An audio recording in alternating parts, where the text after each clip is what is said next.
A ver, imaginemos por un segundo una posibilidad bastante inquietante. Vale, dime. Imaginemos la posibilidad de que nuestras convicciones más profundas, los valores que defendemos a capa y espada, y bueno, las decisiones que creemos tomar con total libertad. O sea, nuestro libre albedrío de toda la vida. Exacto. Pues imaginemos que nada de eso fuera en absoluto producto de nuestra voluntad. Uf, madre mía. Sí, es fuerte. Pensemos en un escenario donde cada inclinación del corazón humano, cada giro en nuestra brújula moral, hubiera sido ya redactado. O sea, programado e inamoviblemente sellado en una especie de guión cósmico. Y millones de años antes de que el universo mismo existiera, claro. Eso es. Es una premisa que sinceramente desafía toda nuestra expectativa de control, porque, por pura supervivencia psicológica, la humanidad necesita sentir que lleva las manos al volante. Totalmente. Pero cuando exploramos el territorio de ciertas teologías históricas, alguien arranca ese volante de raíz y nos arroja un paisaje filosófico que es, bueno, abrumador. Y bastante turbulento, la verdad. Sí. Así que bienvenidos a una nueva inmersión a fondo. Hoy tenemos sobre la mesa una pila de documentos fascinantes y muy densos sobre el calvinismo. Menudo tema tenemos hoy, ¿eh? Ya te digo. Nuestro objetivo es básicamente explorar la sala de máquinas de su marco teológico. Vamos a ver el sistema TULIP, sus orígenes históricos que son sorprendentes y, por supuesto, las críticas intelectuales tan severas que suscita este material. Exacto. Y creo que es el momento perfecto para hacer una aclaración muy necesaria antes de meternos en harina. Sí, por favor. A ver, los documentos que estamos revisando hoy contienen unas perspectivas teológicas extremadamente marcadas. O sea, encontramos argumentos súper apasionados tanto a favor como en contra de este sistema. Claro, es un tema que polariza muchísimo. Muchísimo. Por eso, el propósito de esta inmersión a fondo no es, bajo ningún concepto, validar ni refutar estas creencias. Nuestra labor aquí no es decir quién tiene la verdad absoluta. Faltaría más. Nosotros solo venimos a diseccionar los textos. Eso es. Queremos informar de manera completamente objetiva sobre lo que exponen los documentos, entender la arquitectura de este pensamiento, pero sin juzgarla. Exacto. Somos exploradores cartografiando un mapa intelectual, no somos un tribunal. Y bueno, para entender cómo funciona este mapa, el primer paso es aclarar a quién pertenece realmente. Uy, sí, porque ahí hay un malentendido gigante. Enorme. Vale, vamos a desgranar esto. Resulta que Juan Calvino, este teólogo francés súper famoso del siglo XVI, en realidad no inventó el calvinismo. Exacto. Y eso es algo que sorprende a mucha gente, porque los manuales básicos lo suelen pasar por alto. Es que es fuerte. Entonces, ¿de dónde sale todo esto? Pues, según el material de origen, Calvino fue, por decirlo en términos modernos, el gran sistematizador. Lo que hizo fue tomar, pulir y, popularizar unas enseñanzas que venían de muchísimo antes.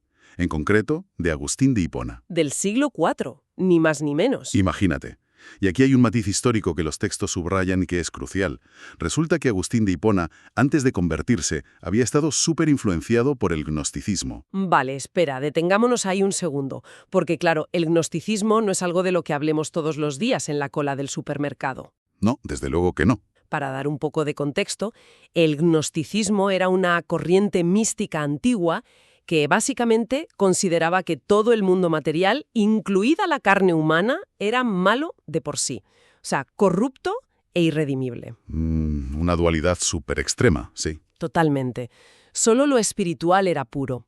Y aunque la Iglesia primitiva luchó a muerte contra esto, las fuentes sugieren que esa desconfianza absoluta hacia la naturaleza humana dejó una huella enorme en Agustín. Y tanto que la dejó.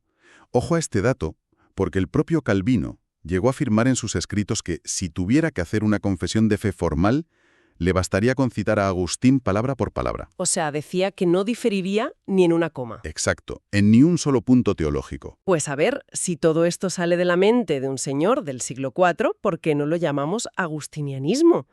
Es que es como, no sé, como cuando una banda de música hace una cover de una canción antigua, la revienta en las listas de éxitos y de repente todo el mundo se olvida del artista original. Jaja, tal cual. Es que Calvino hizo la versión definitiva, súper bien editada, y la historia le puso el nombre de su banda. Es una analogía buenísima, la verdad. Y de hecho, para completar la foto histórica, las fuentes también nos hablan de la otra cara de la moneda, de Jacobo Arminio. Ah, sí, el del arminianismo. Ese mismo. Vivió un poco después de Calvino, Y lo fascinante, el giro de guión aquí, es que Arminio era un calvinista súper devoto al principio. Espere, ¿en serio? ¿El gran rival era calvinista? Totalmente. De hecho, su cambio de mentalidad ocurrió cuando le encargaron prepararse a fondo para debatir contra los críticos del calvinismo. Y claro, al estudiar los argumentos contrarios para intentar destruirlos, pues terminó convenciéndose de ellos. Madre mía, la ironía es increíble. Pero bueno, si volvemos a los cimientos del calvinismo en sí, creo que la premisa emocional desde la que parte todo este sistema es, lo más impactante de los textos. Sin duda. Hay una cita en el documento de un predicador moderno, Paul Washer, que pone las cartas sobre la mesa de una forma brutal. Sí, esa cita es frontal.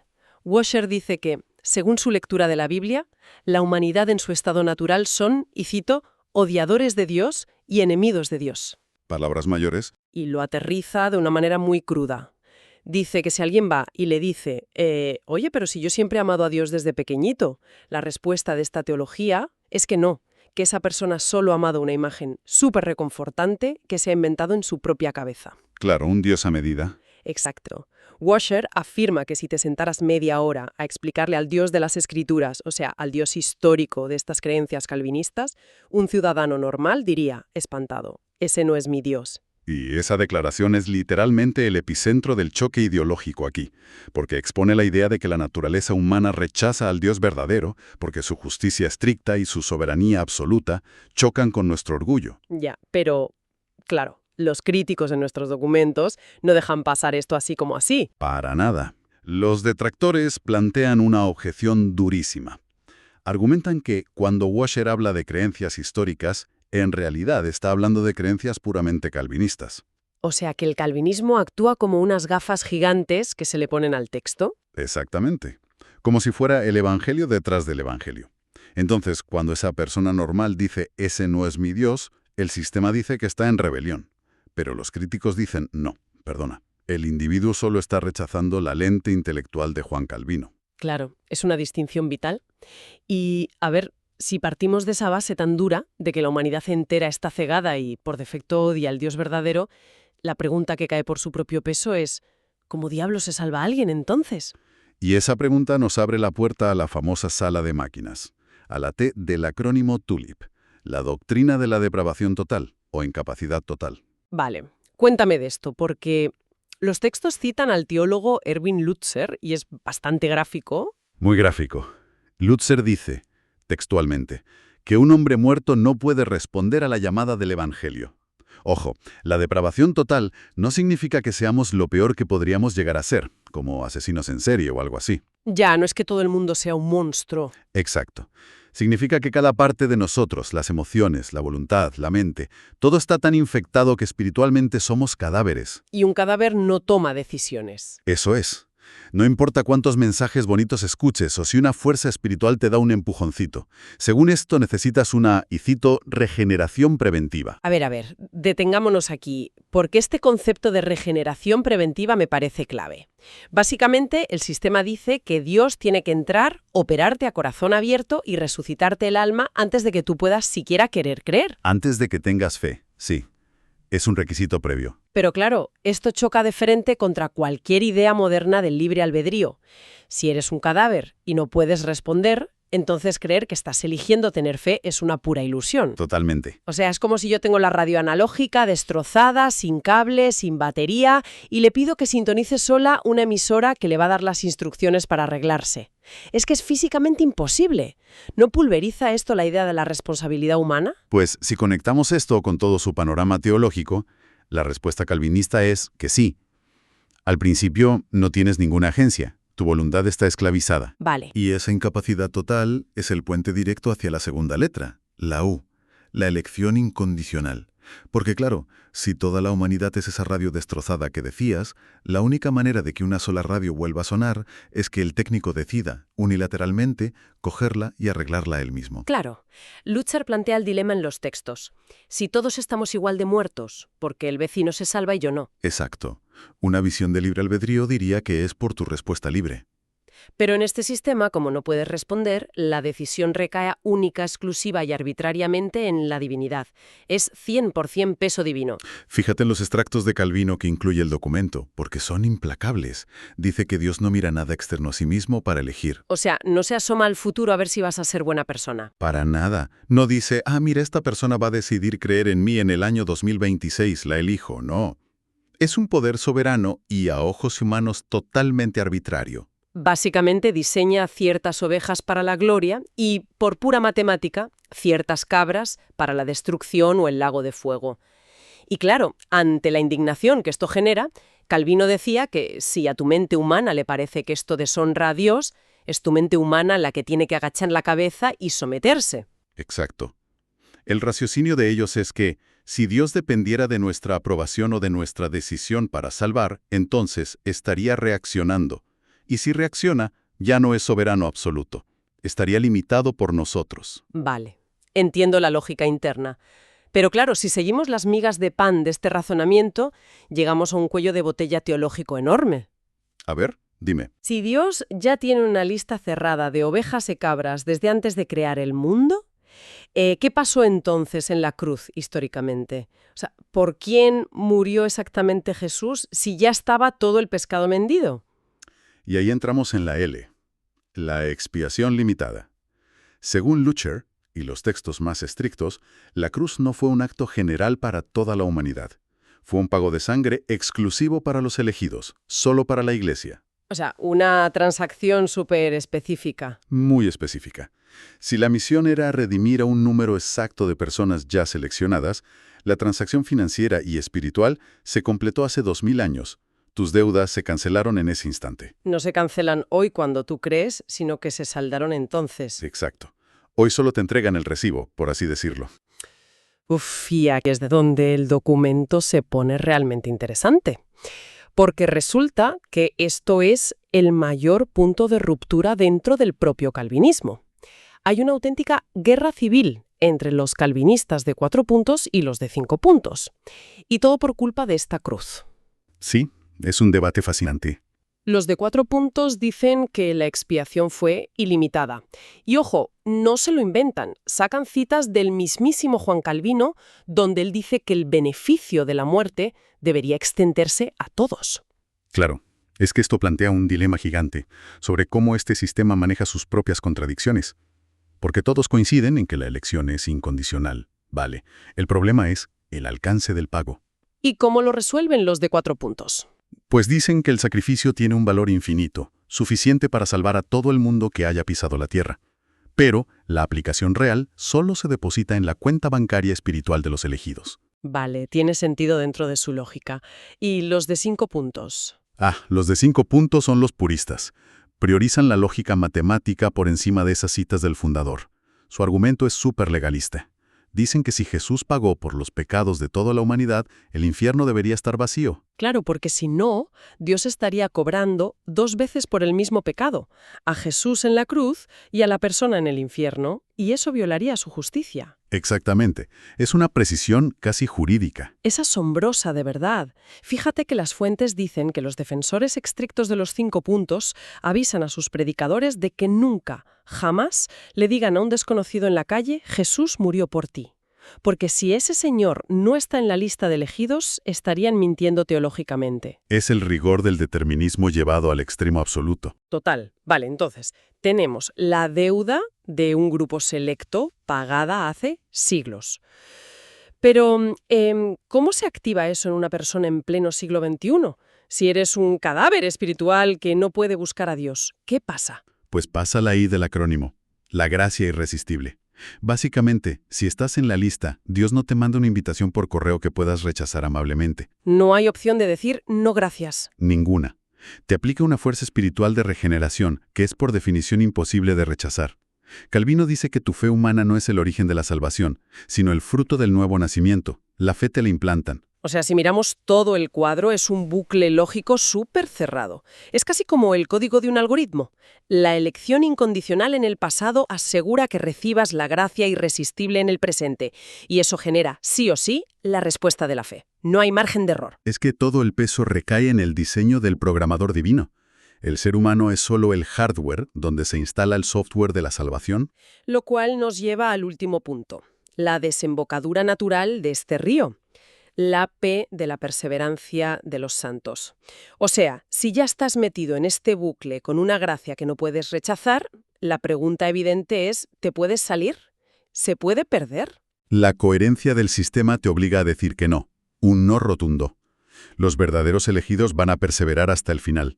Es imposible perder algo que nunca ganaste por tus propios méritos. Claro, Dios empezó la obra, Dios la termina. Exacto. Pero, a ver, aquí la teoría choca de bruces contra la vida real. O sea, todos conocemos casos de líderes o personas súper devotas, que eran la viva imagen de la gracia. Y de repente, ¡pum!, crisis total. Lo dejan todo y abandonan sus convicciones para siempre. ¿Cómo metaboliza este sistema tan rígido un fallo así en la Matrix? Pues el texto nos explica que la doctrina ya tenía un paracaídas preparado para esto. Argumentan que quienes abandonan el barco en realidad nunca fueron parte de él. Ya, el famoso nunca fueron verdaderos cristianos. Eso es. Dicen que solo operaban bajo lo que llaman una gracia temporal. Uf. A ver, si pasamos esto por el microscopio psicológico, es una cláusula de escape perfecta. Protege la infalibilidad del sistema a toda costa.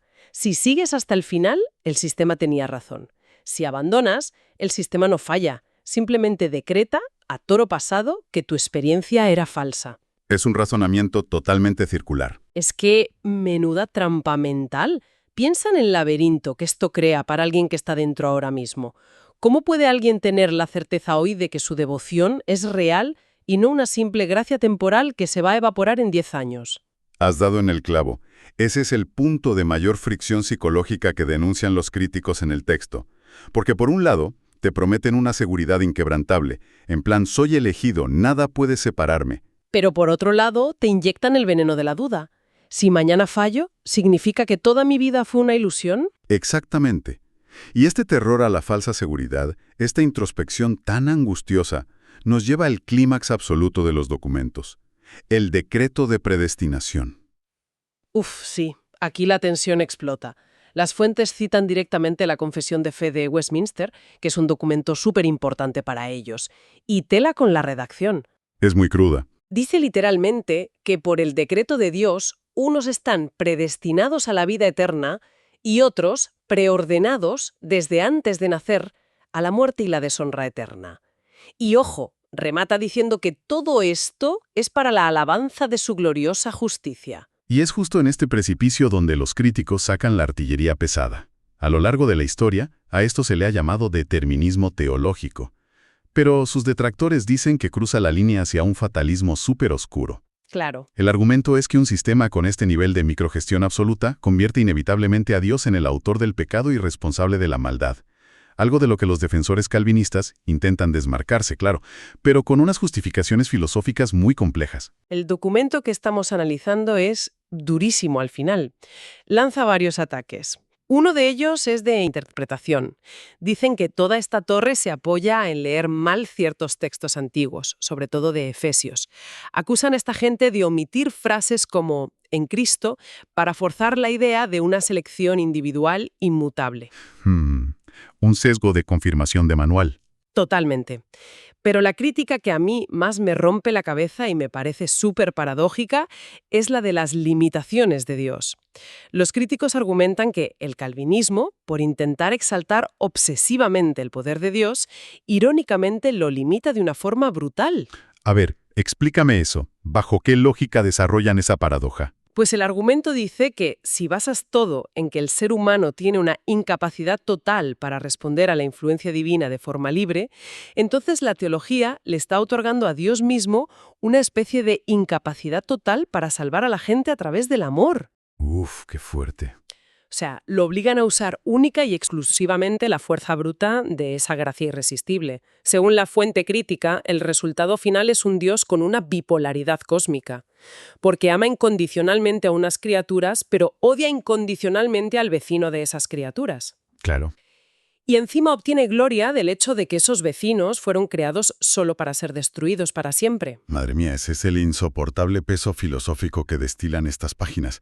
Es que, fíjate, por un lado tienes una arquitectura intelectual imponente que busca exaltar la majestad del Creador.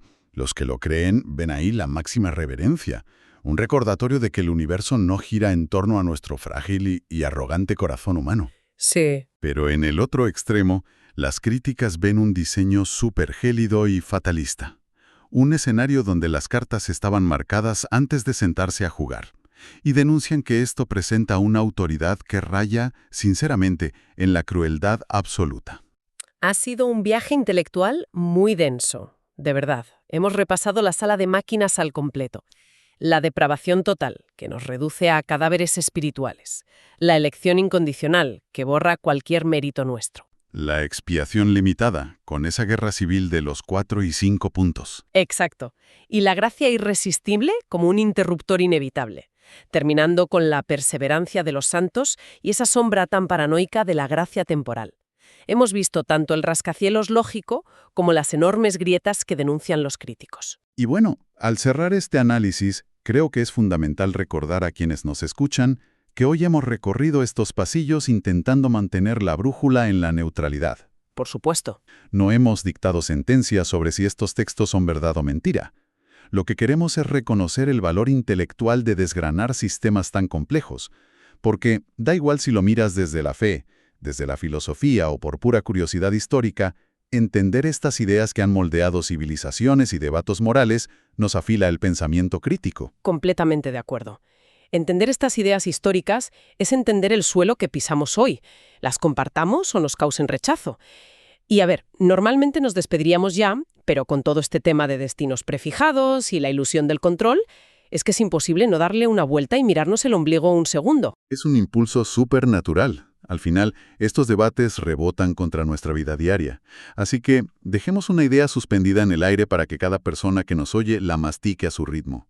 Imaginemos por un segundo que, por algún descubrimiento loquísimo, se comprobara sin ninguna duda que este guión cósmico es 100% real, que cada pasión tuya y tu destino absoluto fueron escritos antes del primer amanecer. Si eso fuera absolutamente cierto, ¿cómo cambiaría eso la forma en la que uno se levanta de la cama cada mañana?